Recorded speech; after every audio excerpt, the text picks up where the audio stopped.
En démocratie, les médias cherchent à organiser et à fixer les termes du débat public. Ils prétendent également jouer, par l'intermédiaire de journalistes attachés à décrire avec le plus d'objectivité possible le réel et aussi à le communiquer, le rôle d'interface entre les pouvoirs et l'opinion publique.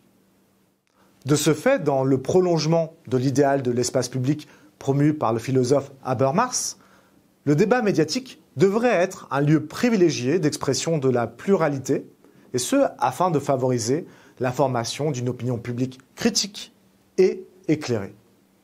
Dans les films, on n'est jamais loin de cette vision idéalisée du métier, avec la figure du journaliste héroïque prêt à sacrifier sa vie, sa famille, son couple, pour remplir son devoir d'information et révéler les scandales, les secrets d'État qui mettent en cause les puissants de ce monde. Pourtant, dans les années 90, le sociologue Pierre Bourdieu estimait que les médias, et tout particulièrement la télévision, n'assumaient pas ce rôle de contre-pouvoir et avait transformé le débat public en simple divertissement. De prime abord, les débats télévisés, disait Bourdieu, affichent par une mise en scène souvent grossière les codes du débat démocratique.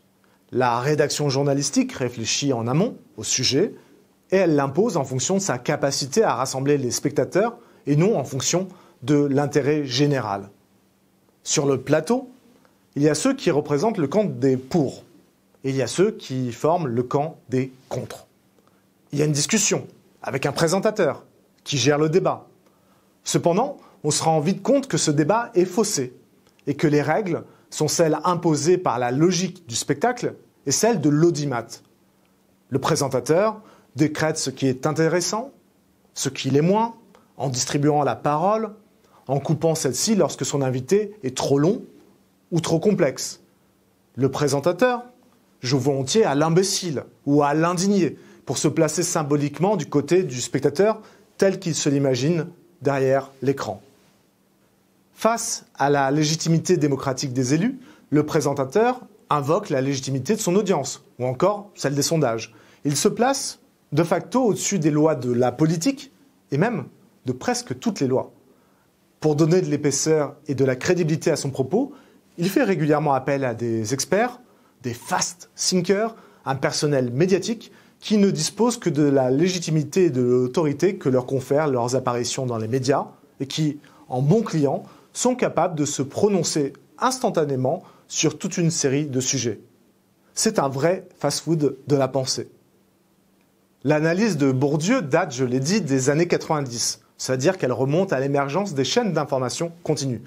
CNN en a imposé le modèle en 1991 avec sa couverture de la guerre du Golfe, et en France, la première chaîne d'information continue, LCI, fut lancée en 1994.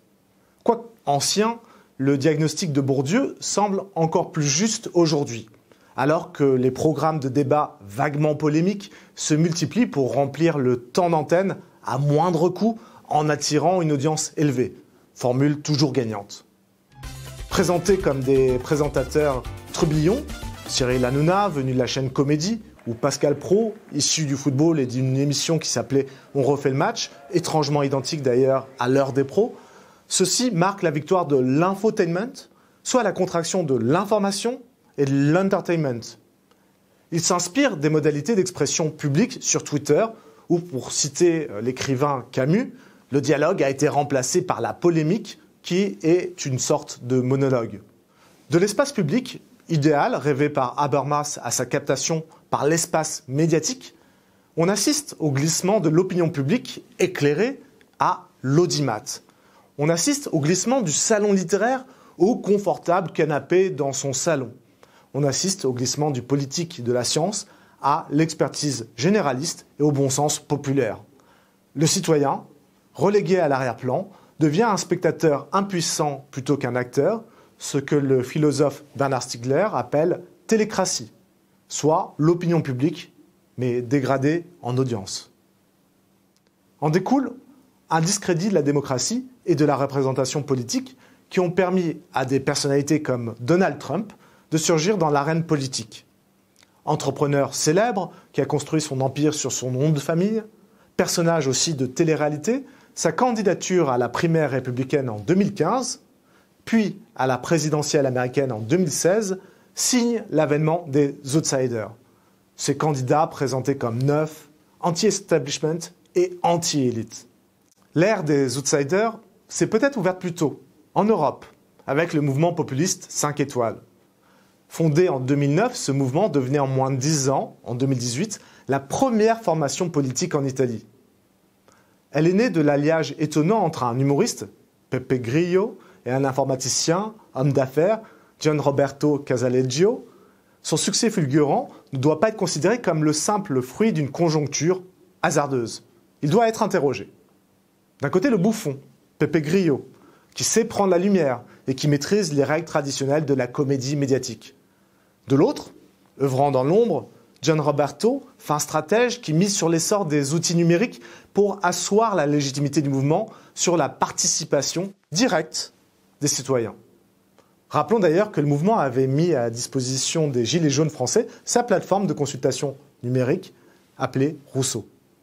Avant même ce mouvement, en des temps où la télévision n'avait pas à connaître et à souffrir la concurrence d'Internet, l'Italie avait connu un précédent célèbre avec Il Cavaliere et Silvio Berlusconi, le milliardaire, l'homme des médias, maître de la politique spectacle et pour certains, celui qui a relancé le populisme qu'on voit aujourd'hui sévir partout. En France, nous connûmes aussi un entrepreneur à qui tout réussissait, Bernard Tapie, la bête médiatique. Et pour terminer, n'oublions pas un autre outsider qui, s'il n'a rien de populiste, Emmanuel Macron, a remporté l'élection présidentielle avec le soutien d'un mouvement hors sol, hors clivage droite-gauche, En Marche, lancé seulement un an avant la grande bataille électorale, du jamais vu. On pourrait continuer à égrener les exemples. Mais avec Donald Trump, la stratégie d'occupation médiatique et surtout numérique n'avait jamais été aussi poussée. Trump, le transgresseur, l'homme outrancier, le misogyne, le raciste, et Trump, l'homme qui tweetait plus vite que son ombre. C'est le Dr Jekyll et c'est... Non, ça serait dans ce cas Mr Hyde et Mr Hyde. Car Trump ne s'encombre pas des règles du débat public ou de l'usage de la raison. C'est un commercial qui pense qu'il n'y a jamais de bon deal équilibré. Il y a toujours un gagnant et il y a toujours un loser. Imaginez que dès les années 80, inspiré par le machiavélique avocat Roy Cohn, il gravait dans le marbre les 3 règles suivantes. Ne transigez jamais. Contre-attaquez immédiatement. Enfin, peu importe ce qui arrive, revendiquez toujours la victoire. Tout est bon pour l'emporter, y compris en franchissant les lignes rouges du débat. S'en prendre physiquement aux personnes, se moquer, insulter, calomnier, mentir, peu importe la gravité de la charge, pourvu qu'on sente monter en nous le parfum enivrant de la transgression. Le style Trump convient à ce nouveau monde, où l'accélération des échanges réduit la durée de vie de toute information. Son incapacité à faire des phrases, nous explique Christian Salmon dans L'ère du clash, correspond à l'ère post-narrative, où la vérité est malheureusement coûteuse à produire et mobilise peu d'énergie. Beaucoup d'efforts en somme, pour pas grand-chose, se disent les exhibitionnistes numériques comme Trump. Ne nous embarrassons plus de narration, d'argumentation, mais choquons, bousculons, disruptons le grand récit partagé. Parce qu'en frappant fort, on est sûr de capter l'attention et de marquer les esprits. Et si l'on aggrave les maux qui guettent la démocratie, l'effondrement du langage, la montée des tentations autoritaires, eh bien, tant pis. On a souvent tendance à accuser les réseaux sociaux et les algorithmes, conçus dans le plus grand secret par les GAFAM, d'avoir désintégré l'espace public en isolant, en fragmentant les publics et en polarisant les débats avec la visibilité maximale donnée aux contenus haineux, aux passions tristes. Je pense par exemple aux récentes révélations de Frances Haugen, ancienne employée de Facebook, qui révélait que là où un like laissé sous une publication valait 1 point, l'emoji colère en valait 5, assurant à ce dernier contenu une très grande visibilité. Néanmoins, le pouvoir qu'on prête aux réseaux sociaux est peut-être démesuré, exagérément chimérique, emporté par une vision technicienne. On a toujours tendance à surestimer le poids et l'influence de la technologie sur nos comportements, oubliant par là qu'ils répondent peut-être à des demandes sociales. Peut-être vaut-il mieux se demander quel genre d'esprit nous habite. Autrement dit, quelles sont les conditions cognitives et culturelles qui provoque cette inflation de la haine. Pour conclure, je me risquerai à une hypothèse. Avec la chute de l'URSS et la fin de la bipolarisation, la distinction entre l'ami et l'ennemi a perdu en efficience. Or, l'ennemi extérieur, c'est aussi celui qui stabilise une communauté. Avec le 11 septembre et le choc et la sidération causée par l'effondrement des tours, l'ennemi était désormais à l'intérieur. L'ennemi est partout. Et les réseaux sociaux fabriquent à la chaîne des ennemis pour marquer des oppositions, sincères ou factices.